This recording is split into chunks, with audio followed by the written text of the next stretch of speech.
Gipahugtan na sa kapulisan ang seguridad sa mga simbahan sa managlahing lugar sa Mindanao alang sa pagsugod sa Misa de Gallo ugmang adlaw.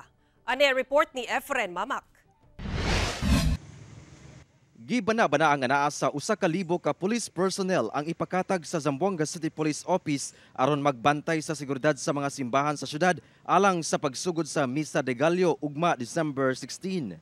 Lakip na dinhi ang Metropolitan Cathedral of the Immaculate Conception ug sa Fort Pilar Shrine. Magpahigayon sila og hugot nga security inspection sa mga entry points sa mga simbahan. Samtang gina-consolidate na sab sa ZZPO ang schedule sa mga aktibidad sa simbahan alang sa ihap sa personahe nga magbantay. Actually, may ginawa na po tayong security guidelines dyan. No? Nag-tap na rin kami sa mga force multipliers natin para at least tulungan din tayo para sa deployment no? na additional sa security po. Si Mary Ann Ladag mutambong gayud daw sa unang adlaw sa Misa de Gallo. Ala lang na ano lang, barangay hall, sir, na Camino Nuevo. Pwede man naman lang. Ala kay sir ka lang sir, dato lang. Mostly sila madrugada gayud na ano, na katedral. Andam sab ang mga mamaligyaay sa pagdagsa sa mga mamalitay ug kandila sa Fort Pilar Shrine. Sí, tiene también preparado. ¿Cuánto dito yung mga kandila tayo dito? $1. Sa St. Joseph Parish, gidugangan na ang loudspeaker sa gawa sa simbahan alang sa mga deboto nga dili makasulod sa simbahan.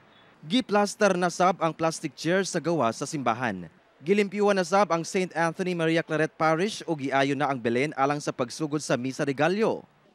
Naka-full alert status sab ang kapulisan sa General Santos City, lakip ang uban pang safety and security forces. Gatusan matud pa ka mga pulis ang ipakatag sa kapin 40 ka mga simbahan sa syudad. Gawas sa mga pulis nga mag-standby sa gawas ug sulod sa mga simbahan, duna sab magpatrolya sa kadalanan. Ang pagpatuman sa istriktong seguridad mulungtad matud pa hangtod sa unang semana sa Enero. We're on full alert status, so hindi lang concentration namin yung mga churches. So iba-ibang lugar din yung places of convergence, kung saan yung maraming tao. Kauban si Sim Romero sa kamera, ako si Efren Mamak para sa One Mindanao.